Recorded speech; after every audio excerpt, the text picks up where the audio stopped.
This is AM Agenda. Good morning and welcome to the program. I'm Ashleigh Gillon. On almost every major reform front, the Gillard government appears to be struggling with its woes being compounded almost on a daily basis. We already know the carbon tax is deeply unpopular, and today a peak business lobby group has provided independent analysis suggesting it won't be budget neutral after all. In fact, Deloitte Access Economics Research has found that the scheme could cost $9 billion, more than it raises in the first 5 years.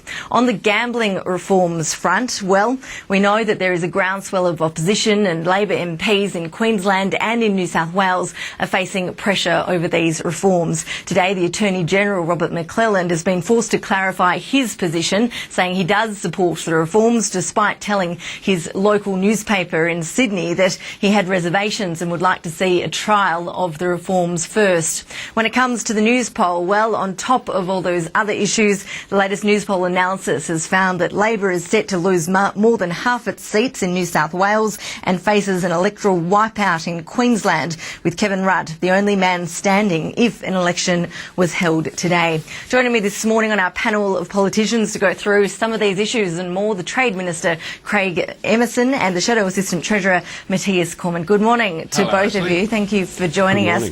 Minister, let's start with you on this carbon tax story reported by the SMH today.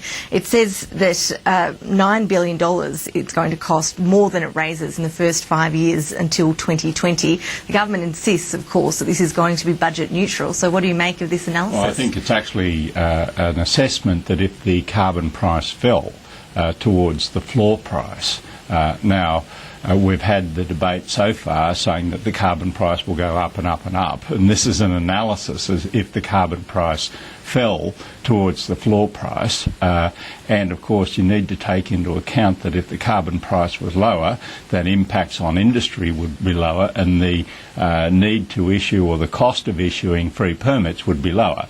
So the fact is, once we move from the fixed price permit period of 3 years into a floating price, it floats, just as it would under John Howard's scheme, which he announced in 2007 and which was supported by the coalition at that time. A market-based scheme is just that, a market-based scheme. But I just remind your viewers that this is an analysis, not if the carbon price goes up and up and up, but if it goes down and down and down.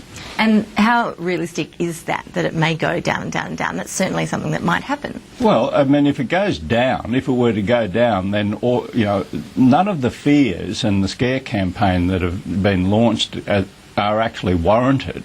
But if those who are arguing against carbon price are saying now, watch out, the carbon price might be too low, I think you can't have it both ways. Either the fear is that it's going to be too high and going up and up and up, which we don't share because it'll be linked ultimately to the international price, or there's a new fear campaign, so watch out, the carbon price might fall. Wouldn't that be terrible? Matthias Cormann, does that explanation satisfy you? Only the Labour Party can come up with a multi-billion-dollar new tax which actually leaves the budget worse off. And Craig is being quite disingenuous there. On the government's own figures, the carbon tax package will leave the budget worse off at least to the tune of $4.3 billion over the current forward estimates. Now, Treasury officials have told me during a Senate inquiry that quite a bit of the cost is actually put in the period beyond the forward estimates. For example, the cost related to buying back or buying out so-called dirty coal-fired power stations. When Kevin Rudd tried to get the carbon pollution reduction scheme legislation through the Parliament, he actually published in the budget papers 10 years, a fiscal impact over a 10-year period. Julia Gillard hasn't been that forthcoming. She hasn't been that open and transparent. If there is a proper explanation, and if Labor truly is convinced that the carbon tax is going to be budget neutral over the next decade, then really the government should be publishing all of the information, not just over the forward estimates, but between now and 2020. And of course they haven't done that because they know that the situation is expected to deteriorate further. And this of course comes on top of the mining tax package, which we have conservatively estimated will leave the budget worse off to the tune of about $20 billion between now and 2020. Craig Emerson, does the government have any plans to publish those longer-term estimates, and can you sit here today and guarantee that this is going to be a budget-neutral exercise? Well, Matthias is right about the $4 billion. The reason he knows about that is we published it, and that is because we are prepared to support the steel industry and the coalition is not. It said it would pull that out. We've done economic modelling out to 2020, and it actually shows a very large increase of 1.6 million in jobs in this country, not a cut in jobs. That's been released. That has been updated. That has been updated as the coalition sought an update from $20 per tonne to $23 per tonne. But the situation remains the same. And Matthias, I think, as someone who's supposed to be interested in market economics, is that when it floats, it floats. I'm very interested in the budget deficit that you're... And what he's saying is, well, the situation might get worse. That is, that the price might fall. Well, I don't understand the coalition's critique. Are they worried that the price will go up, or are they worried that the price will Minister, go down? Can I just clarify? Greg Conway's office said to us this morning that the government is still confident that you can achieve a broadly budget-neutral scheme. Are you backing that up today? That's right, of course. But what I'm saying is that there's either got to be you're a fear not publishing campaign, the figures on it. There's either got to be a fear campaign that the price is going up. There's a new fear campaign that the price is going to go down. But talking about budget impacts, because Mr Abbott is refusing to link the direct action plan to international markets, because he's against markets and he seems to be against foreigners, the cost of his direct action plan has gone up from $720 per household. That's a tax impost on households to $1,300 per household, simply because he doesn't like the idea of markets, particularly international markets,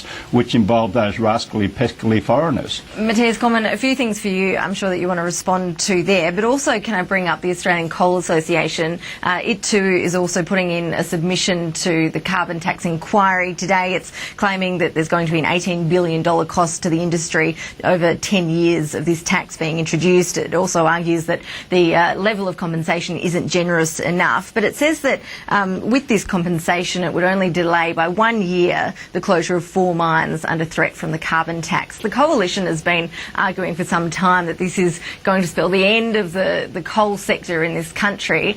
Is that an exaggeration on the Coal Association's own submission to the inquiry today?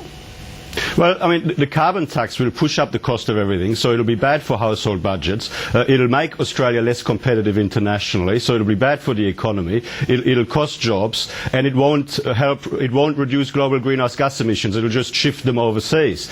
And today, I mean, we see some more analysis which says that it's not just bad for household budgets, it's not just bad for the economy, it's also bad for the federal budget. And nothing that Craig Emerson has said this morning gives us any reassurance that this is indeed going to be budget neutral. If the government claims that this will be budget neutral between now and 2020, then they should release the revenue and the expenditure figures related to the carbon tax package between now and 2020. Otherwise, this is just hot air, and he's just making unsubstantiated assertions which, quite frankly, nobody across Australia can believe. But, Senator, do you acknowledge that some of the claims we've heard in recent months from the coalition may have been exaggerated when it comes to the impact of the carbon tax on the coal sector?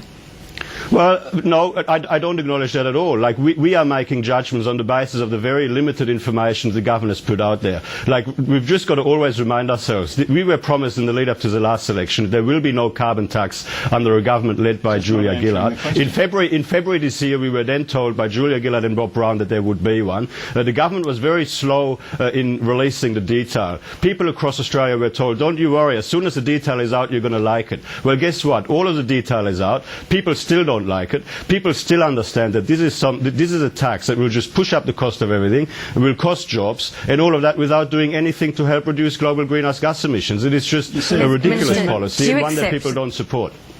Minister, do you accept that mines are under threat as a direct result of your carbon tax? I'll answer that very, very directly. But you asked Matthias Cormann 2 questions about the coal industry, and he ignored the answer, giving an answer twice, because he just rolls out these lines from central casting. In terms of the impact on coal mines, it is the emissions of gas, fugitive gases, and some coal mines do have those, others don't. On average, with a thermal coal price of $300 across coal mines, this would be an extra charge of $1.90 per tonne out of $300. So you're saying no mines are under this? And for thermal coal, it's $120 per tonne. I need to be fair about that. Less than $2 per tonne. Now, we are saying that we are seeking to put in place incentives to reduce those gaseous emissions. If they reduce the gaseous emissions, then the mines continue pretty much as they are. But it is designed to reduce the gaseous emissions.